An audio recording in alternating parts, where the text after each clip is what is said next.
There are so many people that have reached out to me. Detective Messmore, his family, my family. Every single one of them has said, we are scared. If he gets released, he will you. He will enact vengeance. He's angry. He's vengeful. And that's what I think that letter shows that he sent to my aunt. This is a credible threat to me. Yeah, I think so too. The fact that he could look you dead in the eye and say that is indicative of a psychopath for sure. Testimony continued today in the most notorious criminal trial in which Dr. John Boyle is accused of killing his wife, Noreen. The boy confidently told the jury it was his decision to testify against his father. I heard a scream. I heard a thud. It's about this loud. We, the jury, find the defendant guilty. I decided at an early age that our trauma should not be what defines us. It's what we choose to do with it that does. I'm here to share my unique perspective on true crime, mental health, society, and popular culture, and always with a slight sense of humor. I'm Collier Landry, and welcome to my show. Mover Nation, what's going on? What's going on? What's going on? Wherever you may be and however you may be watching or listening, thanks for making me a part of your day. So today's episode is a really important one for me. It is August 20th, and my father is up for parole after more than 3 decades of being in prison for murdering my mother. This is one of the last episodes that I plan to do that directly revisits my own story, and this one is deeply personal. I honestly couldn't think of 2 better guests to help me unpack this than Dr. Meghan Sacks and Dr. Amy Shlosberg. They're criminologists, professors, and the hosts of the Women and Crime podcast, where they explore how women intersect the justice system as victims, offenders, and everything in between. I'm truly honored to have them here on this journey today. Hi, Collier. Ladies, how are you? Thank you Hi. so much for joining me. How are you? Thank you so much for having us. This is such, I know, this is so personal, yet it's that we have such a professional interest in discussing some of these things, and we're really grateful that you chose to have us on to talk about this. It means a lot. Yes, thank you. I am too. And Marisol is chiming in as well in the background. We hear her. Of course, she's been quiet the whole time. The entire morning. And now, Maybe she wants to come on camera. well, she's very opinionated for sure. Yes, as well she should be. She's probably very protective of her daddy. So much for the fast editing of this episode. Here she is. Hi, There's our little noisemaker. Oh my God. She looks just like Poncho. I can't stand it. Yeah, she does. Oh my God, that little head. Oh my God. Sweetheart. Now you're going to have your treat. So cute. It's She bribery. really is. Look at her hand. She's like, ah. I love it. So cute. All right. How long is that going to last her? 5 minutes? No, I think it should last about an hour. It should last us about an hour. I think It's a so. big stick for a little dog. Yeah. Yeah, I think it'll last for Okay. sure. Yeah. Again, I can't think of better guests to help me unpack all of this. So Thank you. your experience is so invaluable, and I've gotten to know you over the last several months. There's a lot we can dive into outside of this, like pickleball and things like that. But CrimeCon coming up and all of that. But yeah, I'm sort of in this position where I'm sort of tired of just talking about my story, and so it feels like this is a great finality with the parole happening today, or when we record this, I guess it's tomorrow, but today, August 20th for the audience. And this hopeful finality of this will be sort of the last chapter of which I'm dealing with this in my life, which is a very welcome thing. But I wanted to just ask, since you're both such experts here, for a capital crime like my father's, what are the general parameters for parole? Go ahead, Amy, if you want. It depends a little bit by state, but I think parole boards tend to place a lot of weight on institutional behavior and remorse. They do look at the original crime as well, but, danger to community. But it seems to me that the focus is a lot more on what is the individual's attitude and what have they been doing while incarcerated. And they kind of use those as measures of whether or not someone will be successful. Megan, what do you think? Yeah, I would just want to add, you said it, but I think with capital crimes, with the severity of this crime, they're going to place also a lot of priority on danger to the community. Does this person still pose a risk, which can be demonstrated through institutional behavior as well? But I think with this kind of crime, it's going to be a balance. But also, I want to point out that in your father's case, age is also going to play a factor. because risk of reoffending or just medical issues, things of that nature. Your father's 82, is that correct? Yeah, he's 82. Yeah, so I think that they're also going to consider his age, physical limitations, I don't know, things that he might need in general. Also, sometimes they'll consider a reentry plan. What is the person planning to live with family? Does the person have a job? Again, your father's a little older, so it's a little bit different. When we see younger offenders, there's definitely more of a focus on what they're going to be doing, what kind of job, how are they going to be spending their spare time. But I would imagine in your father's situation, they're not going to put a lot of weight on that. Mm-hmm. Yeah, I mean, he does have a reentry plan. He's been working with this company called Embark and Kindway, which are nonprofits, which, it's a double-edged sword. Double-edged sword is probably the wrong analogy, but it's a bit of a challenge for me because I do feel that the work that this particular nonprofit does is great because it reduces recidivism rates and it gives inmates a genuine opportunity who are deserved of such opportunity to reenter society and be productive members of society and not reoffend, right? Which is so important in the incarceration system. On the flip side, I do not believe that my father is one of those people. Well, you can still endorse their work because they do great work for other people, and there are many who deserve other chances, but doesn't mean it has to apply to your father. Yeah, and it's been a little bit of a struggle for me because I've seen that, and again, the person who was involved in sort of advocating for his release and getting him set up on the outside even said something to me when I asked him if he could keep our parole board conversation private. He said, well, I'll just tell your father whether you did a good job or not. And I was like, oh, way to sort of play on my trauma with daddy issues. I mean, I saw something like you had said something about that or mentioned it to us, and I was really disappointed to hear that. To place that on you, or any burden for you to perform or do anything to advocate for your father, that is nothing on you, and I think that was the wrong thing to say. Even though I'm sure it wasn't meaning to be malicious, I still think it was wrong, unethical. I don't see any other word for it. Yep. There you go. Yeah. And unfortunately, the gentleman, Paul Sparks, did say that. So, and I will mention his name because that is the truth. It was interesting because he was incarcerated with my father too. So I'm pretty sure I must have met him at some point in the visitations over the decades that I went to see him at Marion Correctional Institution, which is where he's at now. It's interesting you mentioned the whole thing about the rehabilitation process or sort of their actions in prison. My father has been very active since I would say almost day one of being incarcerated in showing that he is rehabilitated. And I got this feeling when I made a Murder in Mansfield, obviously the scene, and we'll play it here in a little bit, of me questioning him, but he was unable to he was unable to really identify with the crime, and it was an accident, and I pushed her and she hit her head and all this. This is, and for people that in the audience that may be just still coming into my story, this is a premeditated murder. I heard the murder happen. My father planned this over months and months. That's what he was convicted for. They call it aggravated murder in Ohio, but it's premeditated. And he had asked about lowering the floor in the basement of a home that he purchased, which is where they ultimately found my mother's body. And he had rented a jackhammer days before she was murdered to dig the hole and purchase concrete and indoor-outdoor carpeting and a tarp and all these things ahead of time. So this was a planned event. In the film, he acts as if it was almost a crime of passion, or as he puts it, an accident. He pushed her, she hit her head, when I was the one who heard it happen upstairs in my mother's bedroom. So for me, I think that even just having that and sort of the annals of history would show that he's not reformed and he doesn't have any remorse because he's incapable of admitting to the crime that he is convicted for.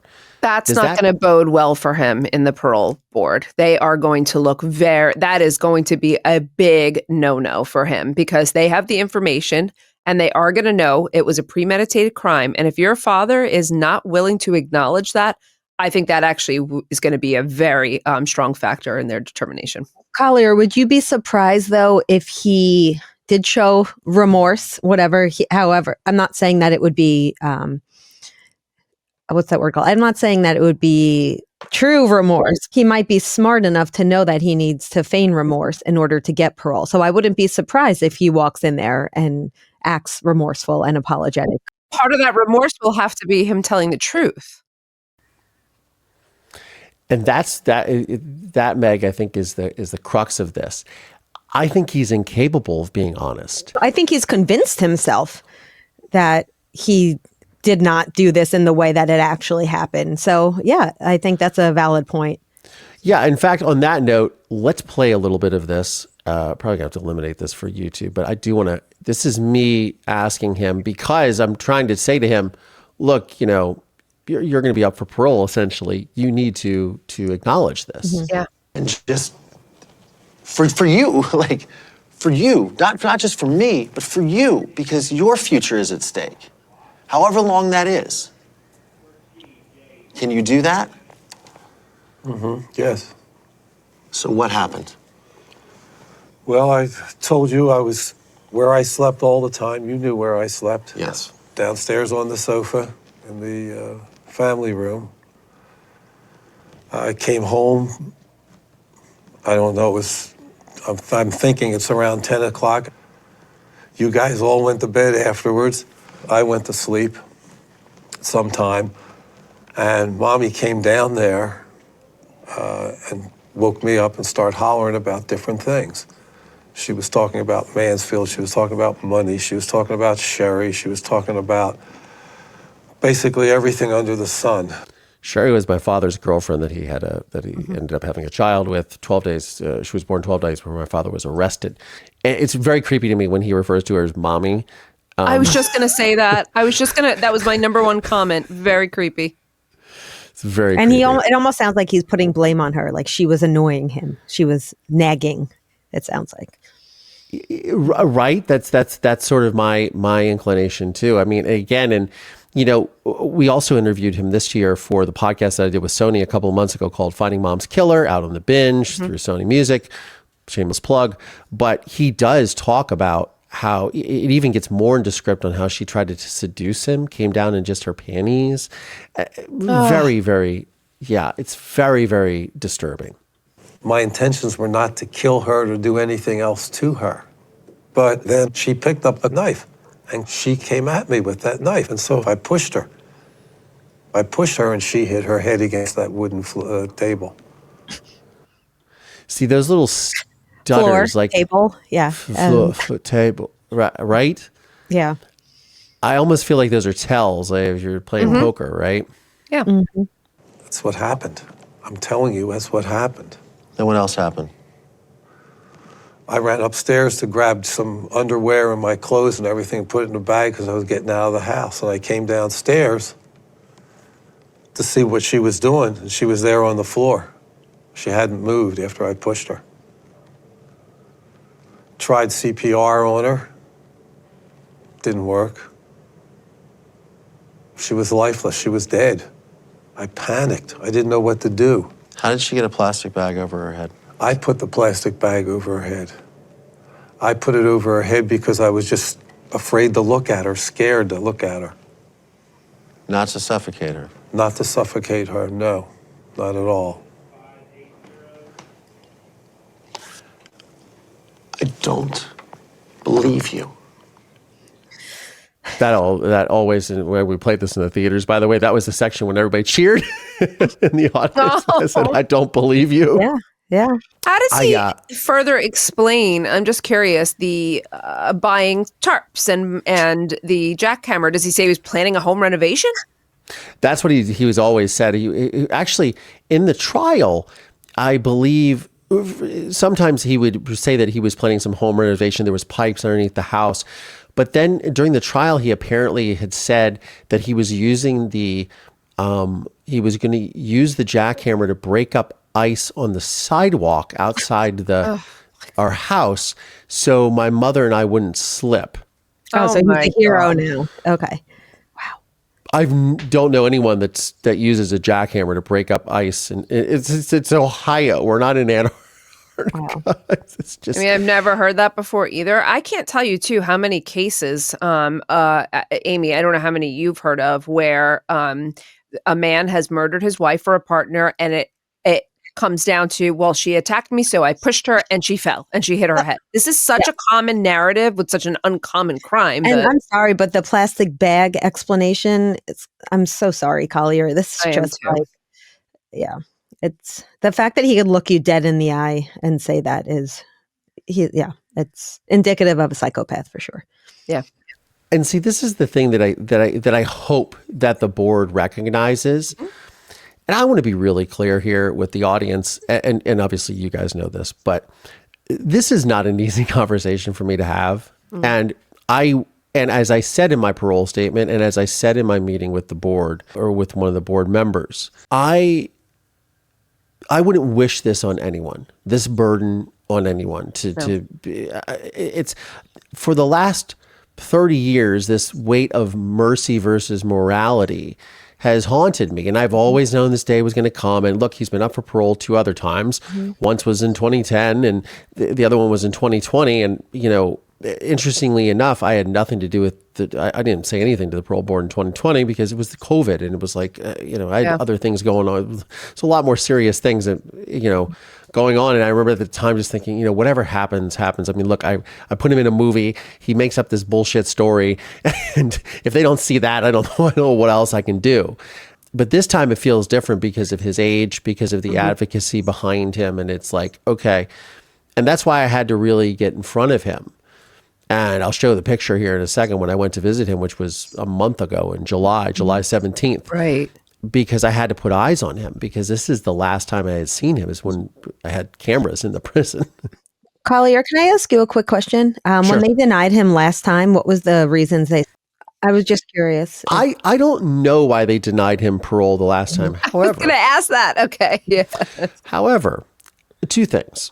One was when I made the film and I was out and about, screening the film, a prison guard had come up to me who was in the facility. And he said, "Your father tells the same story to me and to other people. It's an accident. Nobody believes him. But it's this reality he's created for himself," which I thought was really telling. Mm-hmm. The second thing is that I recently just uncovered, as of last or 2 weeks ago, I got a box of letters from my father's sister.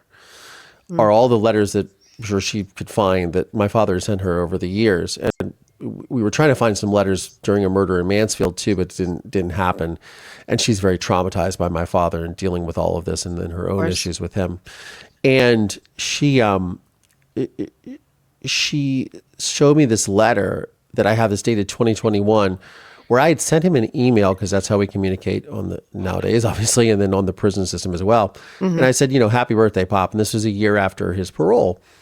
And he wrote something to the effect of, he's like, he said, basically the nerve of me to write him and say, "Happy birthday," when I was the one who was the reason why his parole was denied, because I wrote he's like, "This is the same person who wrote the parole board and told them not to release me."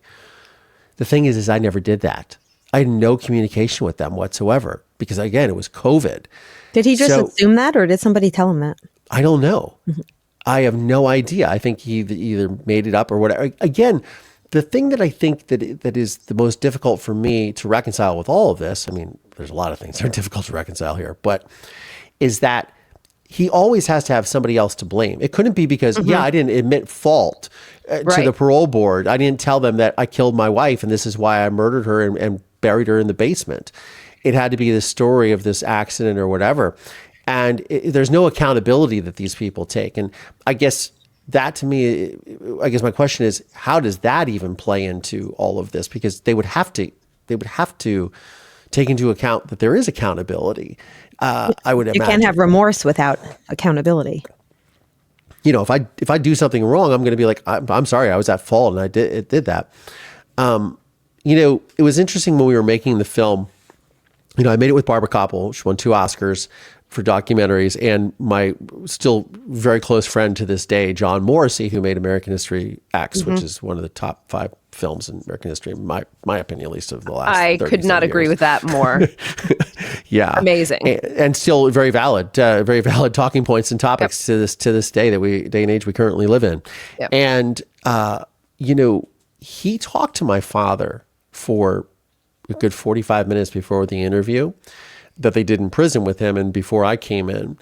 And he said, I sat there and talked to your dad for 45 minutes. He knows who I am. He knows that you and I are very close. And he never even asked a single thing about you. Yep. It's like the first thing I would have been like, hey, Mike, how is he really doing? Because he tells me this, but let's cut through the shit here. You see him a lot. What's his real life like? How is he really, really doing? None of that occurred. Now, what he did do is he drug out diplomas and certificates and all these things showing his good works and his religious studies and his accolades.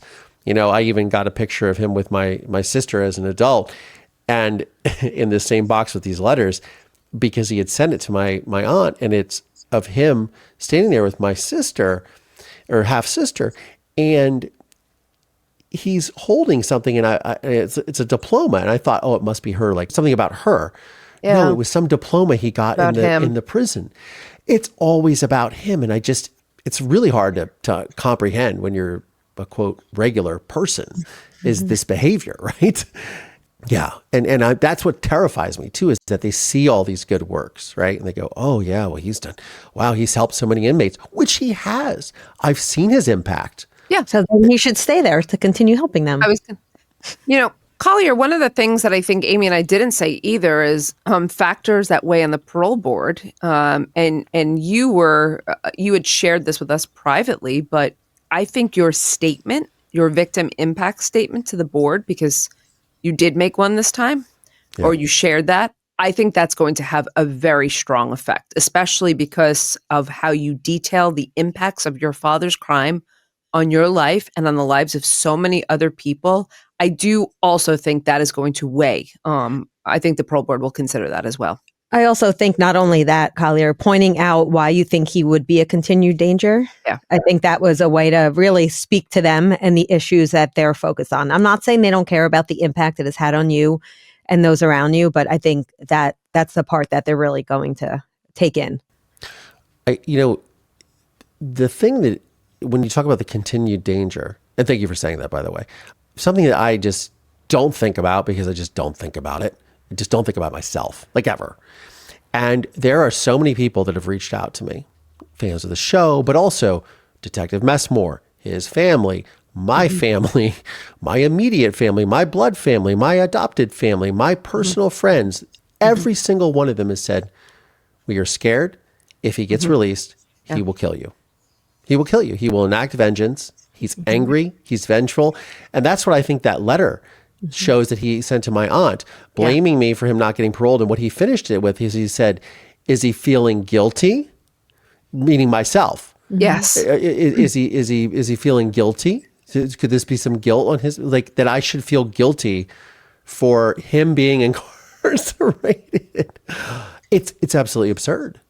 When Amy did the episode on your mother for our show, which was such, it was just such a good episode. It was so powerful. People wrote in and they were just so moved by your story, by you sharing it. But one of the things I remember saying to you, and I so strongly believe this, is that I think your father poses a very high risk, danger to the community, to you especially. I do believe that as well. And I know you said, well, they'll see him as an older, frail man. I mean, physical capability doesn't necessarily, like physical strength does not translate to actual danger. This man, he is a smart man. He's manipulative. He has a way of making, friends, perhaps. I mean, I do think, I really, really do understand the concern for your safety. And I just want to point out the concern for safety of anyone he really comes into close personal contact with. I think it's terrifying. Yeah, it seems like those closest to him are the people that are in danger the most. Yes. I don't think he's a danger to, the community as a whole. But obviously you are part of the community, and so are other people that he's close with. And yes, I think that's where the danger is. I 100% agree with you, Meghan. Yeah, I don't think he's going to go rob a 7-Eleven. Mm-hmm. Right. But I think that he could coerce someone into buying him a plane ticket to California, somebody buying him a firearm illegally and giving him that firearm and showing up at my doorstep. Or talk someone else into doing that or for talk him. someone else into doing that for him, which Right? is even scarier to me. And again, these are all things that I never considered or thought about because I don't live my life in fear. Right. I lived in a sympathetic nervous system for so long as a child. It's like the last thing that I want to be constantly in this fight or flight or vigilant stage. But it definitely, as the date keeps approaching, and well, it's here now. Yeah. It keeps approaching. Is that this is a credible threat to me. Yeah, I think so. You talk about the frailty, right? And I'm going to show here for the first time for our audience and for anyone. This is me when I visited my father last month, July 17th, 2025. Okay.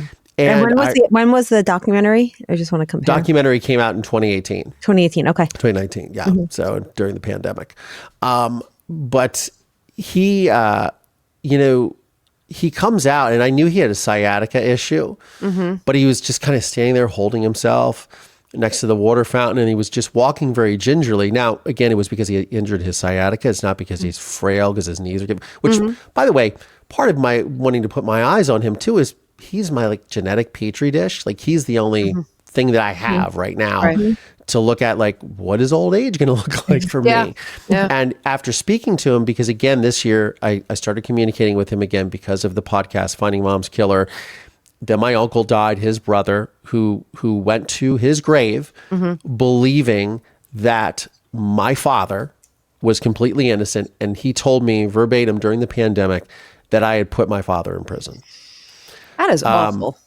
It is awful. It's a shame that he went out like that. But it's one of those things. And so this man, has convinced so many people who are loyalists to him, and that to me is absolutely terrifying. That's the frightening part. Yeah.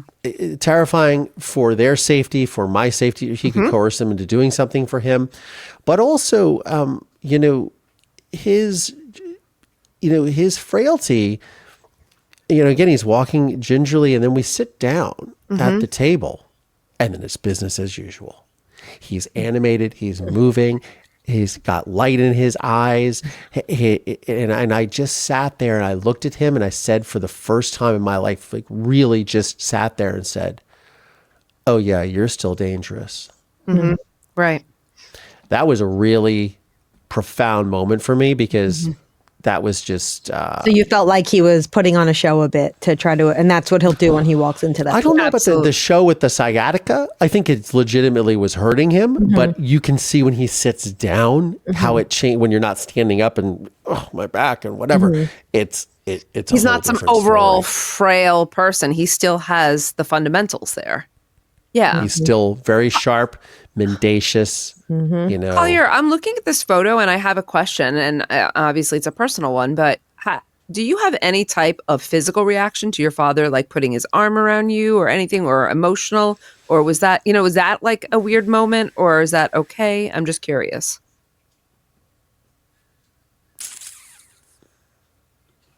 Going to try not to get emotional in this, and I don't know if I can, but it's a twofold sort of thing, right? Or double-edged sword, because part of it is that you want a father to put his arm around you, to hug you, to be like, it's okay, son, right?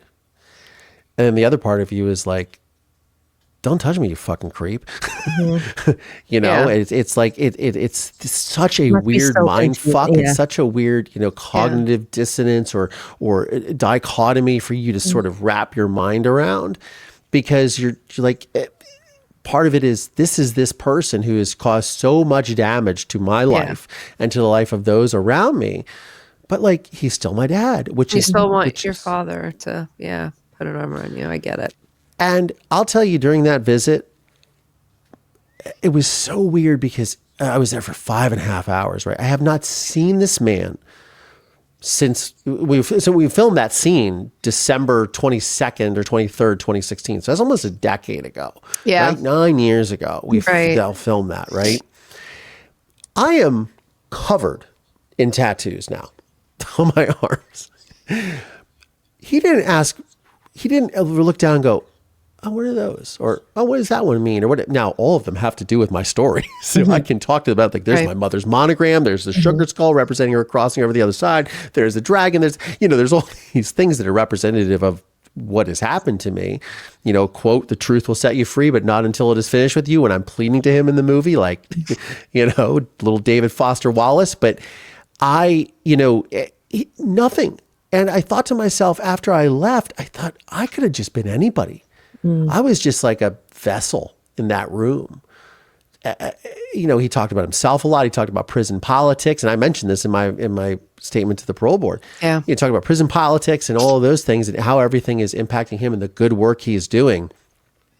But that was it. There was no real questions about like, how are you doing? Or how about something as simple as, look, I know I really fucked things up. And for that, I'm sorry. You didn't even have to say I fucked things up because I murdered your mother. I fucked things up because I fucked things up. And I owe you. He's never said anything like that to you. No. I mean, so sad. Once, like, I'm sorry. It's like the half-ass apologies. I'm sorry you feel that way. I'm sorry my behavior has impacted you in these ways. Yeah, crap. This is the crap. That's the crap fake. Collier, we talk about on our show a lot, like, what justice looks like for different people. And for some, it's, punishment. For others, it's knowing the truth. Justice has a lot of different forms. For some people, it's just healing themselves and they don't care about the outside. Do you think for you, and I know this is your show and you have more questions for us, but I just wonder, do you think for you, if your father did sit down and admit what he did, the truth, what you believe and what most of the evidence supports, would that be a form of justice for you? I mean, that would certainly feel good. It's not my forward moving process, which is all that I'm about, is not contingent on that. Never has been. Right. And I made peace at a very young age, forgave my father for what he did. That doesn't mean I don't hold him accountable. Right. But I forgave it. And again, and I talk about this a lot in the work that I do and people I talk to and just overall, is forgiveness is never about like them or exonerating them or saying it's okay. It's about you. It's about you saying this no longer has power over me because our energy is so precious, Right. Our energy is expensive. Sure. Okay. Anyway, sorry. No, it's a very, and yeah, it is, what does justice look like? Right. or just the real justice is, my father, I was in Philadelphia end of May. So like right around Memorial Day. And I'm from Philadelphia. I was born there. My father, my whole family, both sides of my family are all from Philadelphia. And I went back to see my grandparents' home and some different places that I went to as a kid with my mom, with my dad, and just to sort of, experience that, right? And meet some relatives. And it was an amazing time. I was also working too, but it was an amazing experience for me. And my father said to me on the phone, he goes, I just can't wait to get out of here so I can, and this is what I told the parole board I was crying when I was saying this, because it's this magical thinking is so representative of who he is.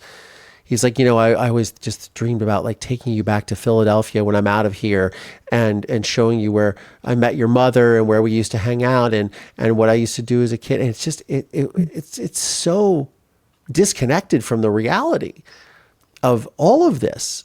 Again, she didn't fall and hit her head. That's not what happened. There's no magical story. There's no magical thinking, and I mean, I wish it could be that, but the fact is that there's no way ever in life that my mother is going to come back and be present in my life in the physical form that I needed growing up. Yeah. There is no replacing the fact that I didn't have a father my entire life. I mean, yes, I'm adopted. Yes, I have an adopted father. Yes, he's wonderful. Yes, I had many father figures in my life as well. People who were there, but that's different than your father. You know what I mean? The person who you are stemmed from, right? And that person was never there. I mean, that person is a complete fuck up. And in his mind, he's a victim of circumstance. He's still the intelligent. He's still an intelligent man with several degrees and master's degrees and a successful, prominent doctor 30 years ago, and graduated from an Ivy League school. Like, that's in his mind. He's still smart, the smartest guy in the room. But fact is, he's a criminal. And this isn't somebody, again, that just went in. This is part of the problem for me, is that this isn't a guy who, this isn't. Let's just call it what it is. This isn't some poor young black man who got a girl pregnant, who had no money, who went into a 7-Eleven with a handgun to steal $100 and some baby diapers. The gun went off and he shot the clerk. Right. And he goes to prison for 30 years because he committed a murder that he did not set out to commit. Right.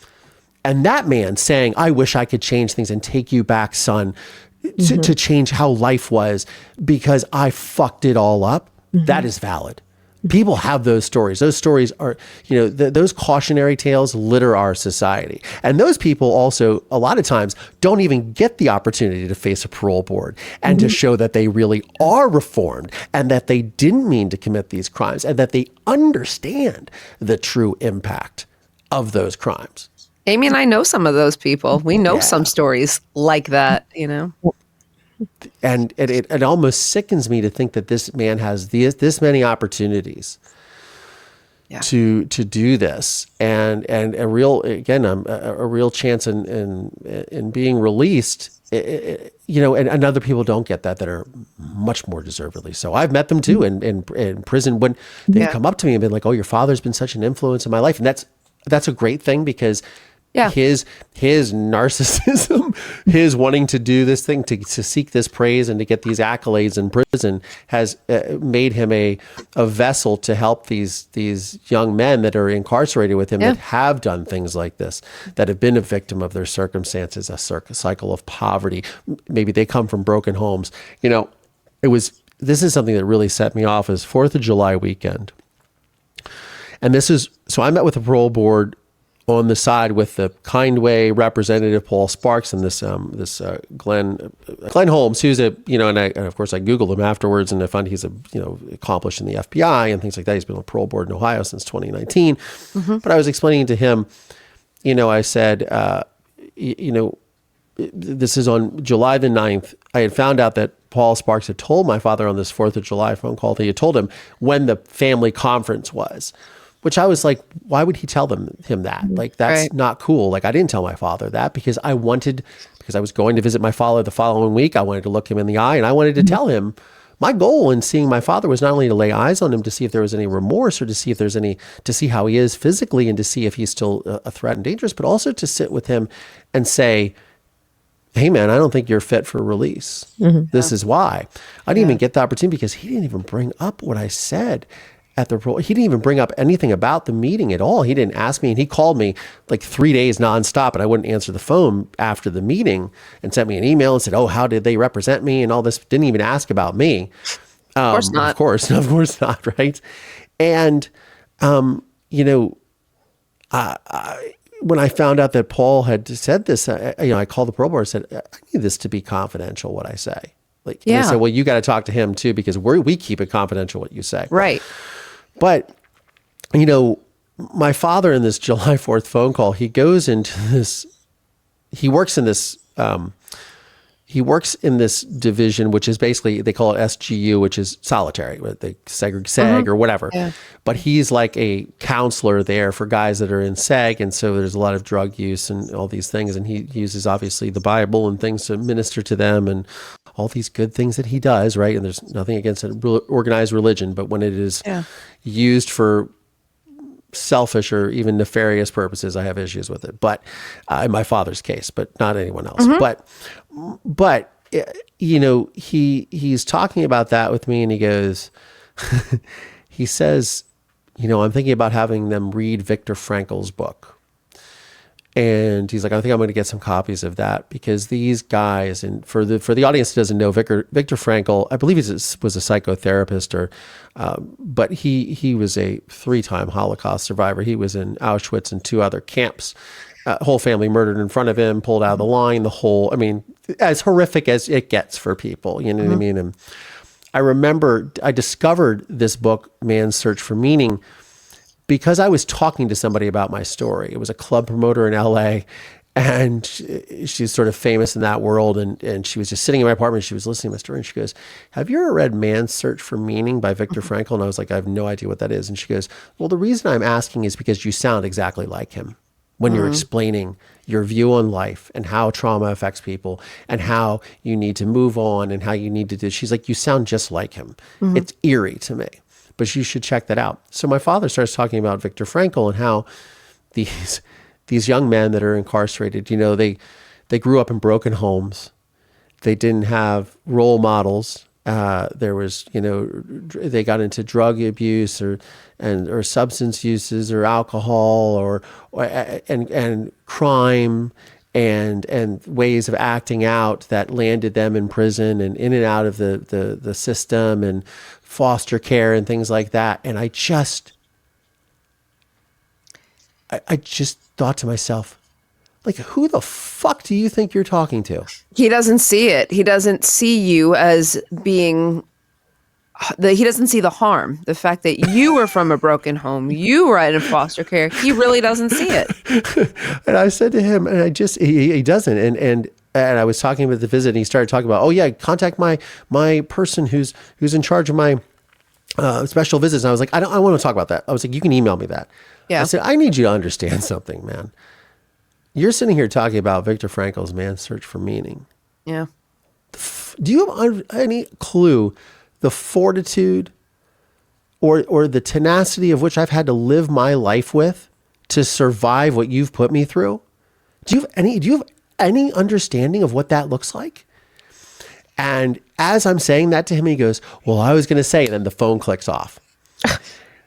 Right then, it was just like, and I was hot, and I was walking Marisol, and I was like, and I just, and I don't have a bad temper. My father obviously he was, you know, apoplectic, but I'm not that person. But I just came inside, and about 5 minutes later, my phone dings, and he sent an email, and he basically just said, I was going to say how proud I am of you for doing something. It was so benign and so just like, it wasn't like, yeah, I was about to say like, yeah, I really fucked you and you've turned it around and I don't know how that happened. You know what I mean? Or congratulations for turning that around because I couldn't have done that. You know, he's made these illusions over the years. Oh, you're a better man than I, or you're this, that, and the other. Oh, my son is my hero or whatever. But it's all just for show. It's not for, like, he doesn't really mean it. And it's like, but it's just, you're so daft to think that I mean, I was so disturbed by that. And then it hit me. I'm not Viktor Frankl to him. He's Viktor Frankl. Yeah. He's the victim. Yeah. He's surviving Auschwitz. Yeah. Yeah. Oh, I just got a chill because yes. Yeah. Yeah. Oh man. I was like, motherfucker. Just when you probably think you've come to the end of like your realizations, you have like another profound moment of realizing like almost like the depths of emotional emptiness and unawareness and immaturity even your father has. Like no self, like no awareness whatsoever. No. It's yeah. I mean, he's got like all the telltale sides of psychopathy, of like extreme antisocial personality. I'm sure you realize that. Like he's never been diagnosed. Well, Dr. Phil diagnosed him on. Did Dr. Phil diagnose him? Dr. Phil goes, this man's a psychopath. I always thought he was a sociopath. And Dr. Romney, I was on her show a couple of times, Navigating Narcissism, and we read his letters together. And she said, she explained to me and this is when it really hit me because Dr. Phil wasn't going to get into it in this episode, but she was saying, look, it's all dark triad, right? There's Machiavellianism, there's sociopathy, and then the sort of the point of no return is psychopathy. Yes, it is. Where you are just people are expendable. It's all about them. Like there's just it's a level of comprehension that we will never understand, right? And and she really broke it down for me because she's like, sociopaths have like a level of awareness of their behavior, and they feel shame, and that is also what makes them behave the way they are, right? Because they're ashamed, so they just kind of they keep perpetuating it. Whereas psychopaths, it is just, you are expendable. You are, and I was like, wow. So I mean, I guess without diagnosing, shout out to Dr. Ramani Durvasula, whose book I still have here sitting on my shelf. It's Not You, but that was the first time where I really understood the behavior, and I think that and just his just complete, still staggering lack of awareness, and again that he's the victim. This is what I have the hardest time with. So this is what I hope the parole board sees in terms of his personality, in terms of there's been no emotional growth, there's been no recognition, and the reason there is none is really because he's a psychopath, and there's not going to be some transformation. It's never going to happen. There's a very small percentage of people who really cannot be rehabilitated or reformed. And your father really fits in that small percentage. I mean, if I was sitting on a parole board independently, and granted, I know you and I'm more sympathetic. Sure. But even as someone who worked in parole and knows the factors, if I was sitting there looking at this man and in hearing this story that he may tell, I mean, if he tells this story, again, this ridiculous story that doesn't comport with the evidence, shows me no remorse, I'm looking at his personality, I would just say no. He reminds me of the very first case I covered on women in crime. Amy, do you remember? Betty Broderick? Yes. Yeah. Betty Broderick killed her husband. She killed her ex-husband, Dan, and Linda. And she always said that she had to kill them. She felt trapped. It was self-defense. She always said, I'm sorry for what they made me do. There was never any sympathy towards them as victims or people whatsoever. She went in front of the parole board. And I mean, this woman could have gotten parole. I am fairly certain that Betty Broderick could have been paroled, but she would not show any real remorse. And they said she really doesn't recognize or see the other people as victims. She still sees herself as a victim. And the only, sorry she said was, I couldn't, I was the victim. They made me do it. And that is how she saw herself. She was denied parole, and she's not going to see a parole board again for several years until her 80s. I think they said something like 10 years. We're not even going to see this woman for 10 years because there's no point. I wonder if Collier's father is smart enough to know he needs to play the game. It sounds like Betty, I don't know if that's stubbornness or she might have. I didn't see it. I don't know if it's a matter of intelligence, because I think the same thing. Yeah. Could he is smart enough? But I think it's pride. Yeah. They say pride cometh before the fall, right? Well, right. He's also, if he's convinced himself that his story is the correct story, then he's not going to say anything else. I mean, I most certainly hope so. Yeah. Because it's interesting because I never watched Betty Broderick as the Dirty John season 2. I didn't and I either. never finished watching it, but now I know. So. I watched a little bit of it, and she was, but I didn't watch the full thing. And but if you know the actual story behind it, you'd know. Yeah. It just reminds me of like the same approach she had to parole. And I was wondering, is she going to go in and finally say, I killed these people in cold blood, and I'm sorry, or I shouldn't have done that, or look what I did to my kids, broke their family up, shattered their family, and their kids also were juggled around and had to go to different homes. And, it's just, there was an utter lack of recognition of that. And I don't know. I hope the board, even if your father does go in and what I would say is feign remorsefulness, because there's nothing indicative of him being remorseful. I hope they can see through it. I mean, I really do. I hope so too. And, I've tried to rally people to write letters, and that were directly involved in the case. My mom's best friend, who's in my film, and my mother's sister. I don't think she's going to do it, but I had her daughter write one because she was obviously molested by my father, and I confront him about this in the movie, and I'm very. That whole side of the family. And again, I was abandoned by both sides of the family. So for different reasons, one is they said I look like my father, they couldn't take me in. The other side said I put my father in prison. So it was like, I can't win. Right.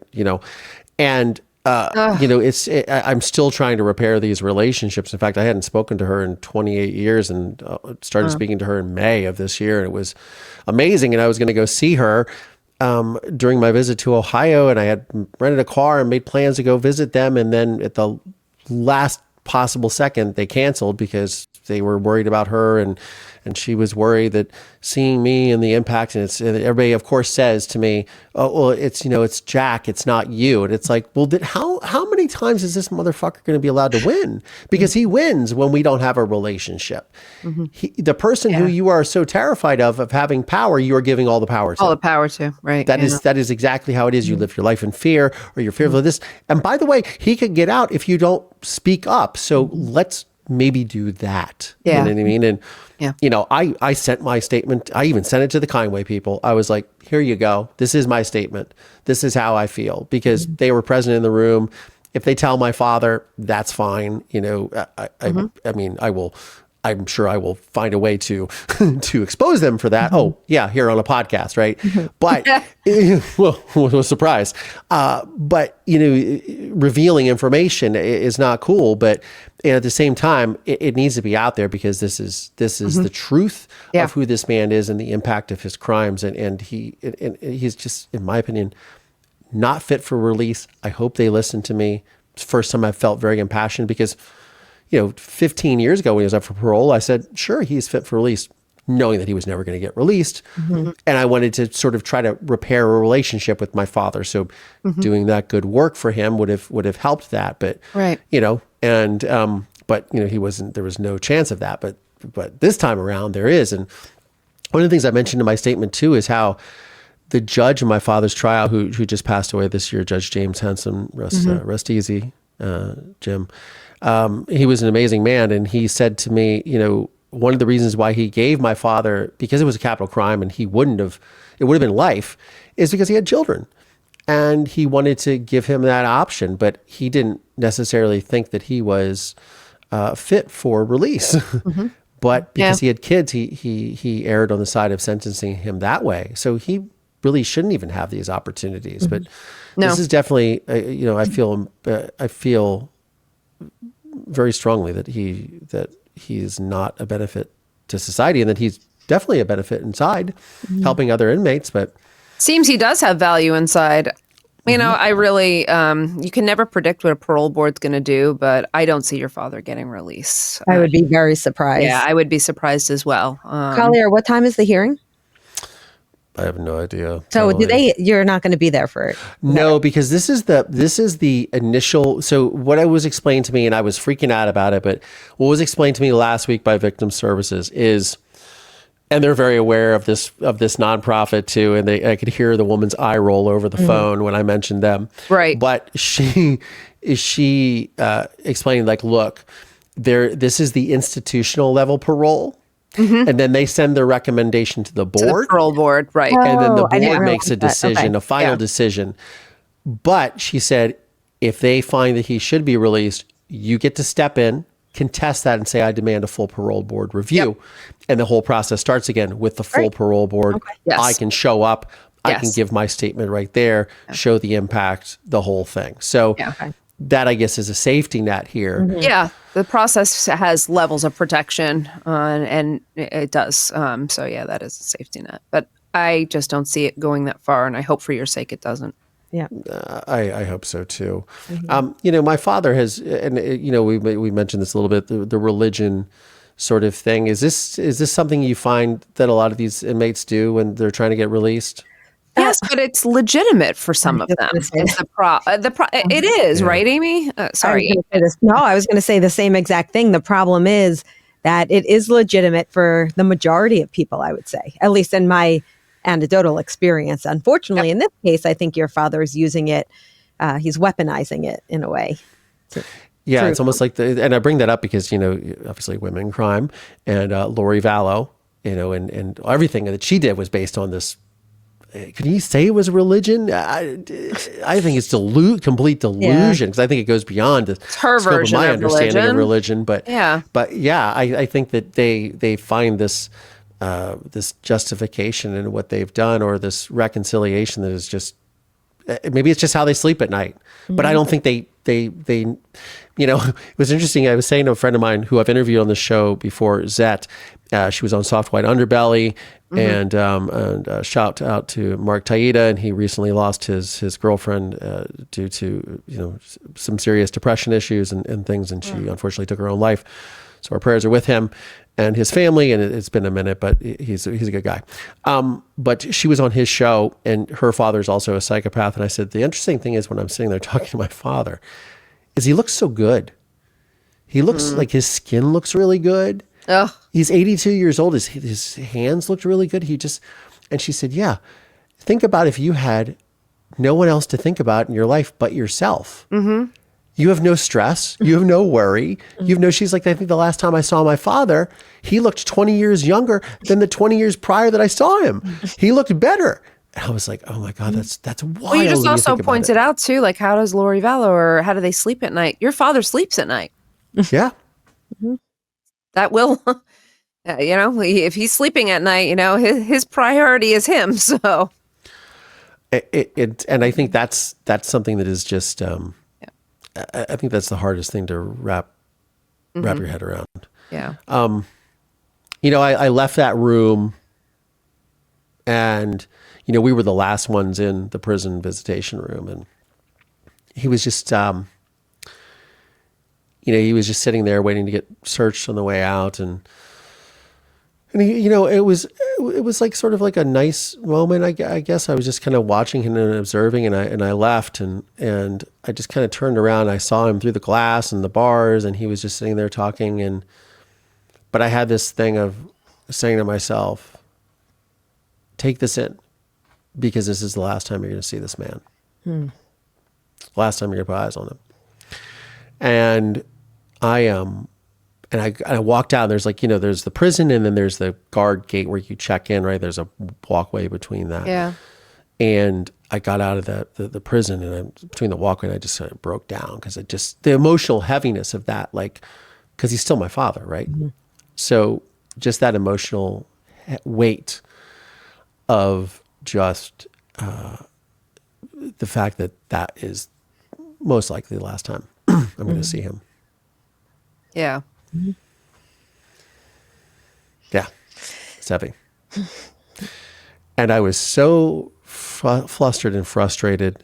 I had gotten in trouble for filming outside prior to. And when I came in, every single guard I stopped at, oh, you were the guy who was filming? You can't film here.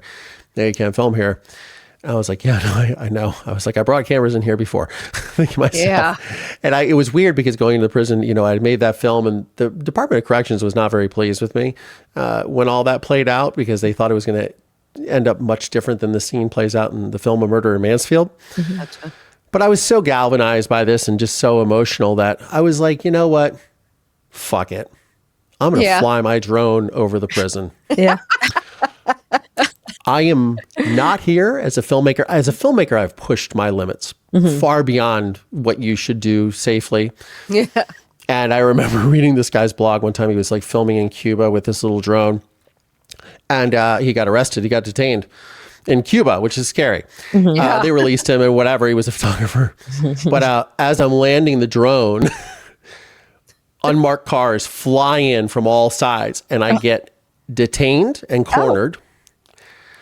Questioned, and my heart is beating so fast. And again, I'm not recommending anyone do this at all, but I was just not in my right mind, and I was like, I'm getting footage. Yeah. Do not try this at home. And my heart, do not try this at home. My heart is racing, and I'm like, they're gonna arrest me. And the guy's interrogating me, and he goes, well, let me see your drone, sir. And I pull out the drone, And the drone is like the size of my iPhone. And as soon as I pull it out and hand it to him, he goes, oh, like almost like, don't waste my time. And then he stops and he turns around and he goes, oh, wait. Yeah, you're Collier. You're the filmmaker, aren't you? You're the guy that made the film. And I was like, yeah. He's like, yeah, don't fly your drone over here again. Back in the car, I left. And I'll tell you what, I will tell you what, I was absolutely terrified. But at that moment, I was just like, oh yeah, you're the filmmaker. You're like, he was like, you're that asshole. I remember you. You're the one, you're that asshole. You got the footage. And I got the footage. You did. Good for you. Awesome. A little bit of a scare, but it was worth it. I'm a DP. I always get the shot. Let me tell you what. Oh man. Dr. Meghan Sacks, Dr. Amy Shlosberg, thank you so much for joining the program. The podcast is Women and Crime. You can check it out wherever you get your podcast from. It is on the Cloud 10 network. Ladies, where can they find you guys at? Oh, they can find us everywhere, right? Instagram, Facebook, YouTube now. Check us out. We are hopefully everywhere, and Apple, Spotify, wherever you get your podcasts. Or you can check us out on womenandcrimepodcast.com. Yeah. And we'll be thinking about you all day tomorrow, waiting to hear what happened. So good luck. Please keep us posted and good luck. Yeah. And thank you again for trusting us with your story. It's been a lot of fun, and I'm so grateful you guys could join me. Mover Nation, thank you for being a part of this journey. From my very first episode, Boyhood Interrupted, to today's episode. And yes, sometimes we glance in the rearview mirror to see how far we've come, but there's a reason why the rearview mirror is smaller than the windshield, because life is meant to be lived, and I'm looking forward to this next chapter with all of you. If this episode resonated with you, make sure you're subscribed. If you're watching on YouTube, hit the like and drop a comment. And if you're listening on a podcasting platform, please share the show and consider leaving us a 5-star review. Your support is what makes conversations like this possible. And if you'd like to support the show and get exclusive content, check out the links below for Patreon, YouTube memberships, or our merch. Mover Nation, thanks for making me a part of your day. I'm Collier Landry, and I'll see you on the next one. Good girl, Marisol. Good girl.